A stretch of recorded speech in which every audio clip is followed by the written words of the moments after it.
Words of advice for people out there, and what I learned is the most successful people are focused.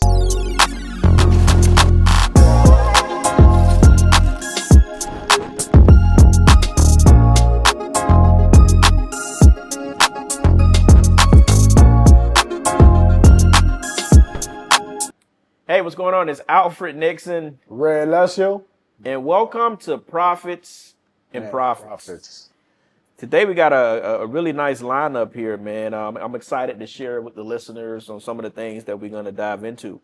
Oh yeah, we have an interesting guest coming up here, Jay Roberts. Guy is safe to say a real estate tycoon, right? Yeah, he's done some incredible things. What you think about real estate right now? Would you, looking at the times and where real estate at in the economy, would you invest into real estate right now? I mean, I think right now we're in Miami, so a lot of people might look at Miami prices who aren't from Miami, and they just come here and they're like, I'll pay that, no big deal. Yeah. For a lot of us from Miami, we don't look at it the same because we're prices have ballooned. Exactly, we're used to the old prices. Oh yeah. And now we're seeing the new prices. It's like, a lot of people moved here during the pandemic, and it just shot the price up. Took off. So even interest rates have. I mean, when I purchased my first home, that was in LA at the time, but my interest rate was like 3.2. And then when I came to Miami and bought a home, my interest rate was 3%. Wow. Right now, I think interest rates are close to 7%, if not more. And that's if you got great credit. So right now, for me, I think it's good to invest into real estate if it's an income producing cash flow asset for you. To purchase a home, to me, depending on the type of home, it's a liability. Could be a liability. It is. Because what you have to take into action is not just, when I was renting and I was just thinking, I want to get a home, I want to own this, I keep paying rent. But when you take into the fact of being a homeowner, you got to put down a hefty down payment depending on whatever house you get. If you're getting something in a jumbo loan area or whatever, you have to take on the mortgage you have to pay, right? Not only do you have to take on the mortgage you have to pay, if depending on the neighborhood you're in, you may have to do HOA fees, homeowner insurance, and then you have to pay property taxes every year. So that money that's going out, if you're not smart about it, I would rather personally put money into businesses. Of course, no, and you can just buy a pre-existing business, something that's already up and running, profitable, been around for a few years, over 5 years, hopefully. Yeah. I think that's a better investment. And when we say, buying a home is a liability, some people are like, oh, these guys are idiots. They don't know what they're talking about. You gotta understand the difference between what an asset and a liability is. An asset puts money in your pockets. Yeah. A liability takes money out of your pockets. Yeah. As long as you live in that home and that home is taking money out of your pockets, it is a liability. It is a liability. Now, when you turn around and sell it, what you say to people that, like, I would just want to get into that. People probably feel like, well, I would rather pay something that I'm owning, and then if I got equity, I can sell it later. That's you get what I'm saying? At that point, but people got to also take in the fact capital gains. So you got to measure all of those things that come into realm. You may not even be profiting much. So. To me, I still believe in home ownership. Yeah. But I would rather a person build themselves up, build them some liquid cash flow, get you to a comfortable space where you can then go out there and get that home. Because when we was growing up, Ray, that was the American dream, to own a home, right? So that's what you strive for. I want to get into home ownership, which is nothing wrong with it, but you have to be able to calculate the cost. Again, down payment, mortgage, HOA fees in some cases, homeowners insurance, and property taxes. It all adds up, bro. Man. It all adds up. So, like you said, I much rather park my money in something that's cash flowing me. Something better, some better returns. I'm big on, just buying pre-existing businesses. That makes sense. That's already cash flowing. Yeah. Instead of dropping $100K, $500,000 on this or that. Again, I don't have an issue with it. I think you should have a home, but I think more that you should let your assets purchase you a home. My last home My down payment was nearly $2 million. That was my down payment. That's crazy. I could have put that into multiple businesses. Several. You get up several. Listen, $2 million into a business, you buy a business that's cash flowing about $2 million, you're gonna cash flow. You'll get that $2 million back over time, and then you still have cash flow coming in. If you get a cash flowing business for $2 million, you're buying a business that's making you a couple $100,000 a year, most likely, right out the gate. Yeah, and Like, then you can as soon as cash you flow for plug some in. years, and then you can always sell that business as well. But you cash flowing. You're not spending money. I mean, obviously, probably on marketing or whatever, depending on the business model. But that's where I will put my money at. And what I'm seeing now, in real estate, at least, when you talk about assets, Brickell down here in Miami is blowing up. Yeah. Pinecrest blowing up.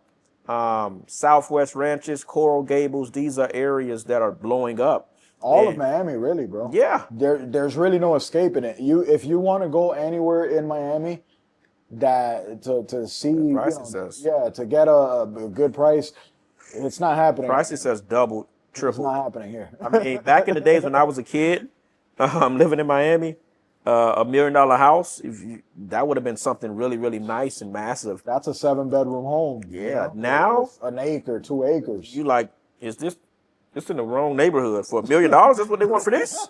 Liberty City. Man, it's tough. Miami is one of Little Haiti. the highest, most expensive cities in America. But before we was like under the radar bargaining. Like, you can get you a nice place for a good price, and we had access to. We didn't have to pay state taxes, so it was a tax safe haven being in Miami. But now things has gone through the roof. But I genuinely still love real estate when it's a cash flow asset. Yeah. Not just buying a home because that's what the American dream is, and that's what my family told me to do, and this is what I want to do. I think people need to calculate what we talked about here before they jump into purchasing a home. Yeah, no, and if we're talking, which industry has created the most millionaires, it's real estate. Definitely real estate. Real estate. Sure. So real estate it has always been that I guess that place where you want to settle down with in business, because that's a good play for you to make a fortune. Yeah, and you could park your money. Yeah. You could park this money, and real estate is just growing up. It's just growing month and after growing. month, year after year, especially down here in South Florida. Now the issue is over here for a lot of us who are from here, we see those costs skyrocketing like month after month, and it's frustrating to us as native Miamians, right? Yeah. Because it's like we're still stuck in the days when, what the hell is going on here? Like, real estate wasn't this much money to buy a home, rent a home. It wasn't this much money to live anywhere in Miami a few years ago. What is going on? So to us, it's frustrating. But if you really... Not to New York people, though. Yes, Even exactly. New York. They look at this as a bargain. People coming from California as well, yes. So, but it's a hell of an investment. It is. Long term. And we see, Jay, who's about to be on here in a few minutes, this guy has made a fortune off real estate. Yeah, he's crushing it. But he's on the cash flow asset side. He's on the He's asset not on side, buying not to on the live into a liability. home. He's in the asset side where they're in development. They're building buildings. They're selling, and right now it's a demand. People are buying down here like crazy, especially in downtown Miami and Brickell. That to me, that's like another Times Square, like how New York is. Yeah. That's the Times Square down here in Miami, Brickell. It is. And I'm from Miami Beach. Mm-hmm. I'm a beach boy, right? And I ain't gonna lie, you inspired me, man. When I was coming up, you was the first one, man. I had that condo on the beach, man, overlooking the water, high up. Man, that was awesome, bro. I remember, man. Yeah, bro. Collins Avenue and all, man. Yeah. That and I grew up right down that like a few minutes away from there on on Collins Avenue. I grew up in a good nice home. I didn't grow up like a lot of people say they come rags to riches. I can't really say rags to riches. I mean, we did struggle, but I did grow up in a good area, good home, and right on Collins Avenue I grew up. And I was just around the wrong people. I grew up around the wrong people. I think multifamily in real estate is great, and I've even seen, It's auctions where you can go buy tax lien deeds and Yeah. all type of crazy stuff in real estate, man. Like you mentioned, it's created the Yeah. most millionaires really to date than any other industry. So I'm super excited for the guest that we have here, who's going to be a wealth of knowledge. That's going to be sharing a lot with the listeners and the visitors here. Yeah. To take things to a whole nother level and on all things real estate. So we're going to get Jay on. Yeah, let's get him on. And today we have a very, prominent guest here with us. This gentleman here is a huge real estate developer. He's overseeing right now over 2.6 billion in active projects. He's the CEO of Prosper Group. Jay approach blends with vision, discipline, and long game thinking that most people can't ever see coming. Whether it's risk, wealth, or leadership, he's played the game at the highest level, and today he's here to share with us what it really takes to build big, stay grounded, and think generational. Jay, welcome to the show. Alfred, thank you for having me. Ray, thanks for having me. Absolutely, man. So, man, kind of give us your background, man. Where you come from? How did you get your start into real estate? So I was born in South Korea. Okay. My family was very poor. What was that like being in South Korea? I was in an orphanage. Okay. Wow. Okay. And I was adopted by an American family when I was 4 months old. Wow. So I grew up, we didn't have a lot. We had love. My family gave me love. My mom was a single mom. She was a secretary. And I always had a lot of vision and drive. Mm-hmm. And I was blessed with a great and hard work ethic. Mm-hmm. So that's always driven me, is my work ethic and desire for more. And worked in real estate for almost 20 years now. Wow. I started in LA, moved to New York City, worked in New York, and now developing in Miami.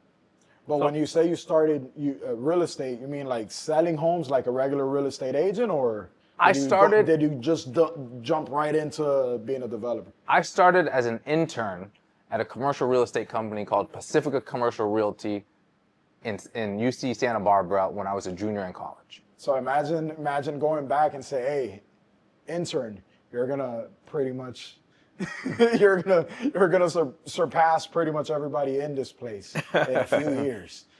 What would you have thought about that? There was an owner of the company. His name was Jerry Beaver, and Jerry, he had a wall of all the buildings that he owned. Okay, and it started with a $2 million building, a small building. Mm-hmm. Then it grew to 4 million, mm-hmm. 6 million, 10 million, and over time the buildings got bigger and bigger and bigger. Jerry was a visionary, man. Jerry was a visionary, and I said, Jerry, I want to be you when I grow up. And he said, well, Santa Barbara's not the place that you want to start your career. He said, this is the place where you want to end up. Mm-hmm, mm-hmm. And he said, I recommend you start in LA, go work from the ground up as a broker, cold call, learn the business from the ground up, cold calling. I made cold calls 5 days a week, and I walked my market area on Saturdays and Sundays and cataloged every single apartment building in my market.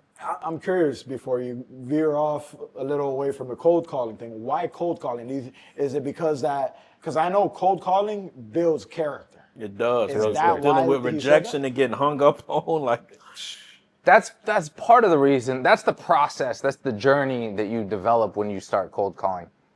But the reason you start cold calling when you start in the business is because you don't know anybody. Nobody knows your name. Correct. You're fresh out of college. You don't have any clients. So you got to pick up the phone. They give you a list of numbers, and you got to go out and find clients. Mm-hmm. So cold calling is one of the hardest things that you can do. I remember calling people. I was very nervous.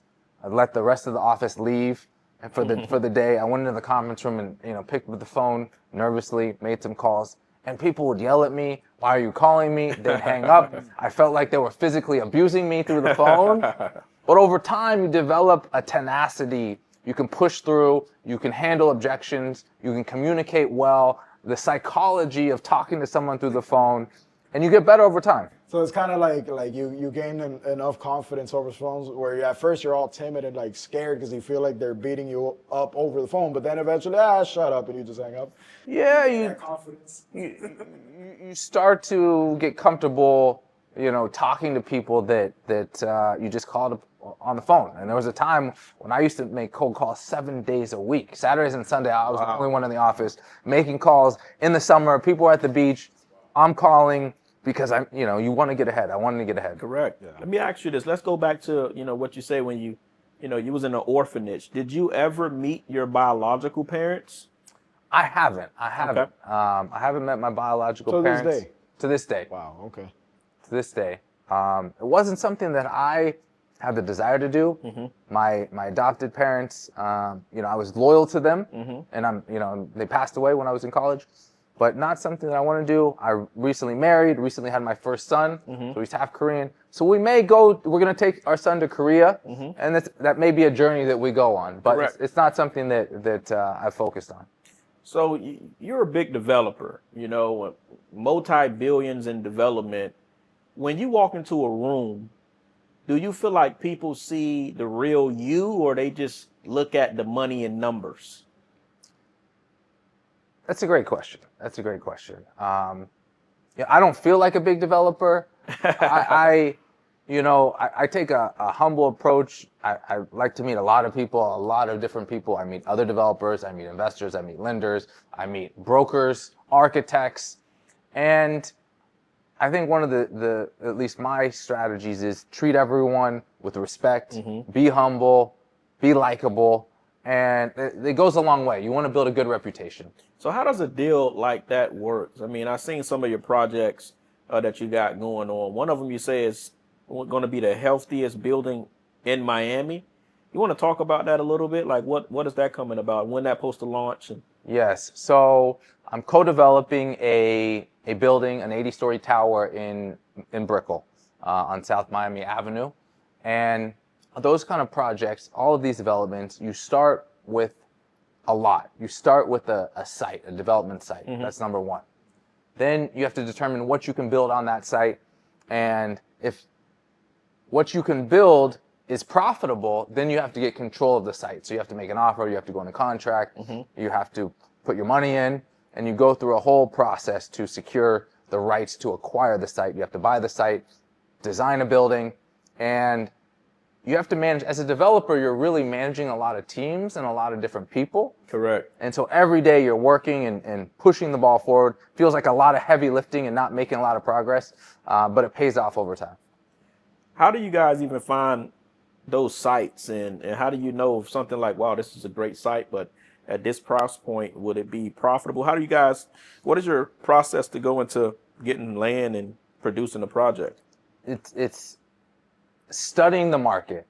So in real estate, you want to be a market expert. These projects be huge, man. You're talking about hundreds of millions of dollars. Yes. Yeah, and you're talking about hundreds of doors, possibly even thousands and thousands of doors. Prime real estate, Brickell right now is just exploding. I used to live in Brickell before I moved to LA. That's what my career went off, and things was great back then. This was like 2017, 2018, 2019, but now, man, it's just blowing up. What do you think about Brickell? I think Brickell, think it's going to continue to grow? There's a ton of growth in Brickell if you look at from 10 years ago to now. We look at the data. So I used to work in investment banking in New York. We do a lot of analysis. We took companies public. We did M&A. And in that process, you learn financial analysis and a lot of research. So at Prosper Group, we do a lot of research. Condo prices in Miami have increased 159 months out of the last 167 months. So over the last 14 years, 95% of the months, condo prices have continued to go up. Wow. We were just talking earlier before the show. Single-family home prices in Miami have increased every single month over the last 13 years. Wow. Golly. So Florida, Miami has a huge tailwind. We all know it's not a secret in Miami. And so there's ebbs and flows. There's Liberation Day. There's tariffs. There's interest rates. But you have to think long-term in real estate. And when you're building your career, it's not just today. It's not tomorrow. It's not 1 year. You have to think in decades. So how do you a lot of people are just trying to get paid next week. But you're thinking, no, I need to do this today so I can get paid 5-10 years down the road. I mean, how do you come to that? My advice for people out there that are just, trying to get paid tomorrow or surviving, the next paycheck, is learn sales. Is learn sales. I always say this. I always say this. Learn sales. Yes. Learn sales. Learn sales. You said it right there. Explain why, because I want to hear your perspective. Everything is selling. Yes. Everything is selling. Attorneys, they're selling on their services. We're selling in real estate. We're selling buildings. We're selling a vision. We're selling to investors. We're selling to the banks. Ken Griffin was just on a panel, and he said the number one thing, and he's a multi-billionaire. He's a hedge fund trader.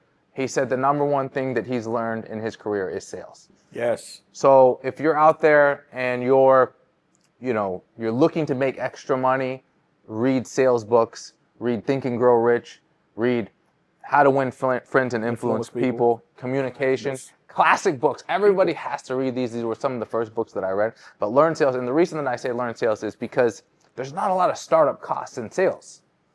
There's not, and it's commission based. Yeah. So if you go out and you're hungry and you work, the harder you work, the more successful you are, the more money you make. No, and one thing about it is that, I mean, I have, we come from the network marketing background where Robert Kiyosaki, I'm sure, he's a legend in your world as well as in our world, right? Rich Dad, Poor Dad. So he's, we came up learning from him, and he was behind network marketing. He's like, look, this is what you need to do. So we learned how to sell. We learned about marketing. We learned all that stuff. And selling is everything. It's everything. We managed to build with very minimal risk, a very tiny investment, and we can build something massive. And then eventually you get good enough. The skills that I've learned for selling to, just sales skills within the network marketing world, I ended up taking that into the high ticket world. And I made great money in high ticket just from selling. Yeah. And it didn't cost me anything to get into high ticket. It just cost me the experience. I just needed to have the experience. I had it, and I went into that world, and I did very well with it because it doesn't cost anything, like you said, just the experience, but you get that with time. Yeah. That's it. And I say with sales, for me is learning people. When you understand how to connect with people, because people do business with who they know, trust, and like, and if you can paint a vision for that person and what they're going to get out of it, and be able to add value in the transaction space, sales become simple. I think sales become very difficult when you're just trying to sell. Yes. When you understand that you have a product or service or a value and you a solution to someone's problem, and you good with people, their personality types, that's how you can hit at a high level when it comes to sales. That's right. With the passion, because you're passionate about a product, you're passionate about what you're doing. I can't sell something that I'm not really excited about. I mean, I can probably sell it. I'm just not really motivated to do it, and I don't really do that well. Right. Now, you've made billion-dollar plays, but if you had to go back at square one, no connections, no capital, what's one thing you would say that you will start off immediately to be able to try to get back to kind of to where you're at today? Right. We just touched on it a little early. I think we content. Content. Yes, content leads to sales. Yes. Yeah. And educating people. So what do people want? People want value. Mm-hmm. And it starts with yourself.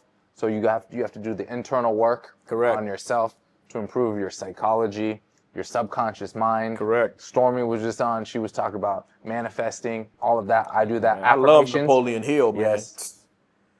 Think and Grow Rich. I'm listening to our audio. I go to sleep listening to his audios. Yes. You can be an entrepreneur and not have read Think and Grow Rich. Man, that changed my life, bro.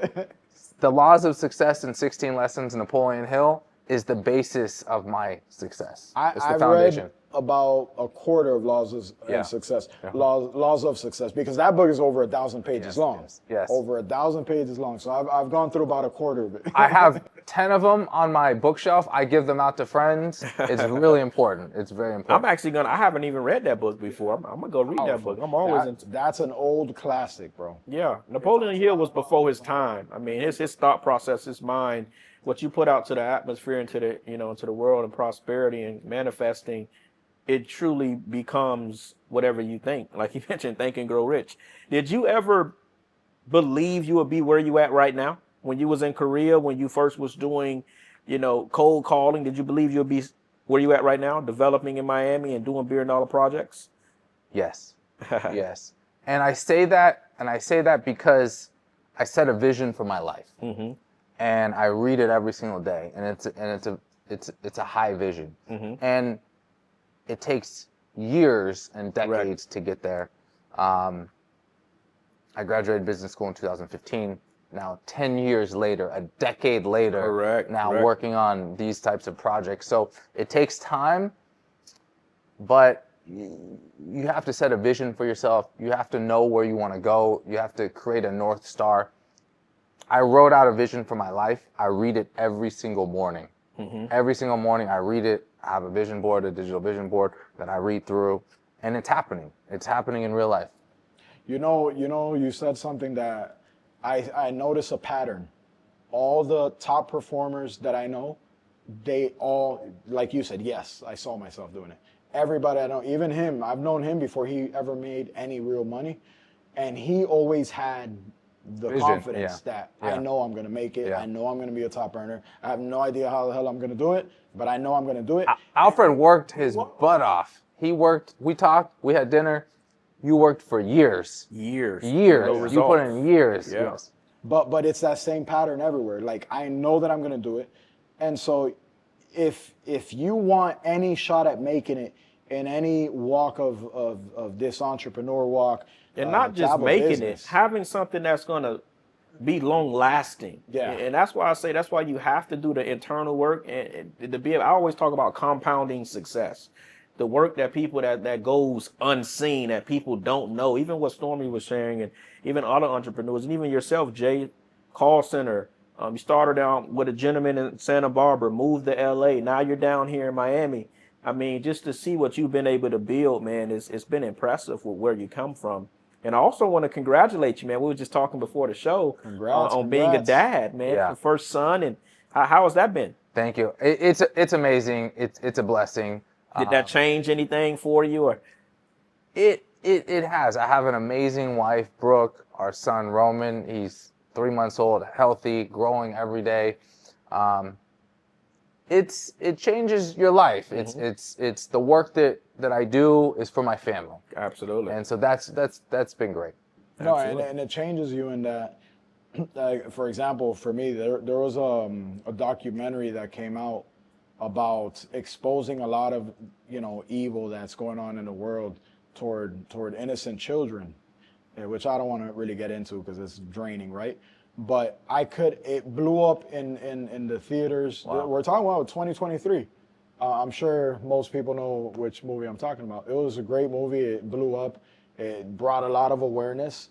I couldn't watch it, and I refused to watch it. And yeah, so things like that. When you have a kid, it kind of hits you. You have to protect them. Yeah. Yeah. You have to protect. It hits you family. different, and then you just see things like that, and it just angers you. It just changes the way that you view things, from that regard.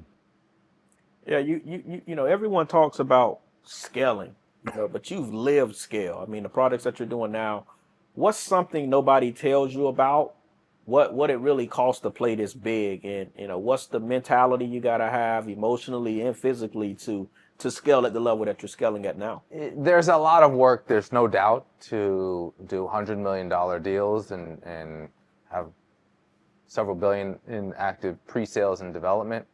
My recommendation to young people is, or anyone out there, young, old, increase your thinking. Yes.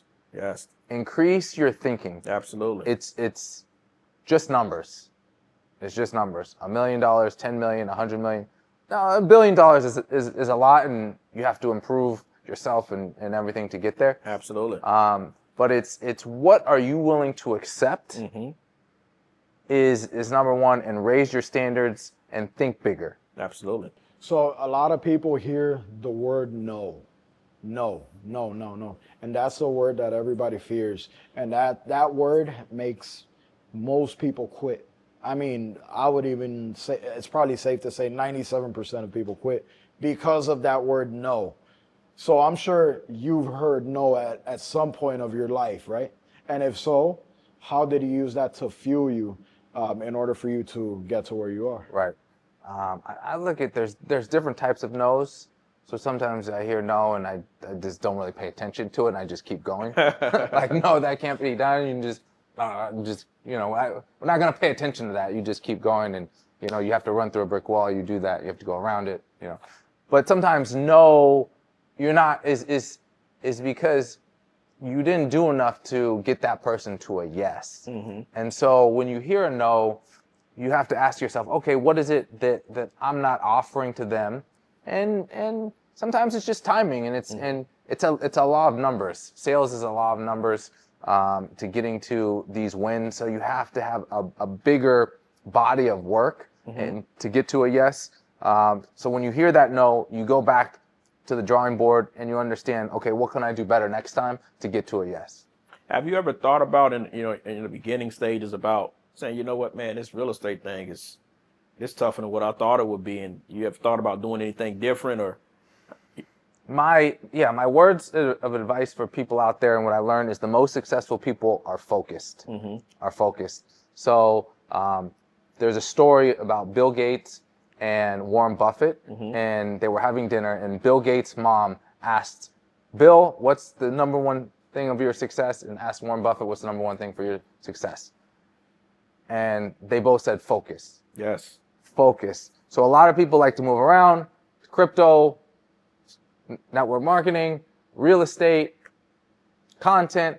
So pick one thing and stick with it. Absolutely. And stick with it. Absolutely.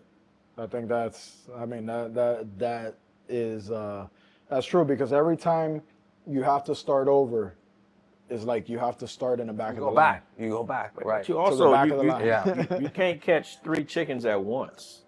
You get what I'm saying? You got to figure out, what I've seen the people and many of my mentors who have insane success, they've conquered one thing and became a master in that field, and then they probably branched out, invested, and did other pockets. But it was because of the focus they had within that one space that they mastered, which was where generation and all of their revenue came from, and then they branched out. I think now in my generation, people are somewhat weak. They're somewhat, like you mentioned, distracted. It's too many opportunities. I think you gotta be lasered on whatever it is that you looking at Laser focus and laser trying to grow. Yeah. And so in real estate, what would be your advice from someone starting out? Would you tell them to go into selling real estate? How a person transitions from that to becoming a developer? That's 2 different phases, right?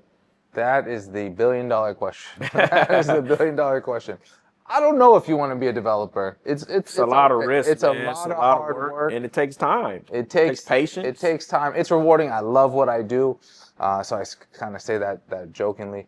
But if you're just starting out, I recommend get your real estate license. Go out if you have. How long did it take you to? How long you was in real estate? Was you just selling homes and then you graduated to developing, or? My first job out of college, we were selling apartment buildings. Okay. We were selling apartment buildings, and so that's analytical. We were the number 1 apartment multifamily sales team in California. So we worked hard. We had a good pedigree. So that's where I learned the business. But you go out, cold call, learn sales, get turned down, rejection. You have to learn all of this and experience all this to develop yourself, to become stronger. And then over time, that'll help you get to where you want to go. And if you want to be a developer, go shadow a developer, add value to these people, learn as much as you can, and that'll help you go a long way. What would you say would be that deal that got you over the hump? That deal that you was like, you know what? man, I finally got a breakthrough, man. What was that deal for you? This is it. I remember my moment. So It's we all do. always the next deal. So you close the first one, and it's the next one. So we're all deal junkies. It's the next sale. Yeah, So I say course. it's the next one. It's the next one. The Absolutely. next one. But the first one, there was one. The first one, you're like, I did it. Like I finally made it. What was that moment? So the first huge deal that I worked on was investment banking, and we took a company called MGM Casinos, MGM Resorts. Absolutely, yeah. They carved out the real estate assets from the casino operations, and they created a REIT. And it was an $8 billion carve out, and we took the REIT public. It was called MGP, MGM Growth Properties Public. And so we worked on that deal 7 days a week. It was really late night, and then we got to go to the stock exchange. And so that deal, I felt like I worked on Wall Street. We got it done. We did something huge that was really important. So that was my first big deal. That's awesome, man. That's huge, man. Well, what would you leave? We'll leave out with this, Jay. For anybody that's wanting to get into real estate, wanting to get in and developing, and then also, where can people find you? Where can people that you still guys are taking investments from some of these projects? What would that look like for the viewers and the listeners? Yeah, so you can find me on Instagram at JayRoberts, Jay Roberts. TikTok, YouTube, CEO of Prosper Group here in Miami. And if you're looking to get into real estate, you have questions, you can reach out to me anytime. I'm here in Miami. Investments, we take money or we raise money from accredited investors, and connect with us digitally. We connected online, we connected on Instagram. So reach out, happy to connect. Well, thanks for joining us, Jay, man. I'm super excited for all that you're doing, man. The project that you got going down in Brickell right now is amazing. And we appreciate you for joining us today. Alfred, thank you. Blessings. Yep. Ray, awesome. Thank you. Yeah.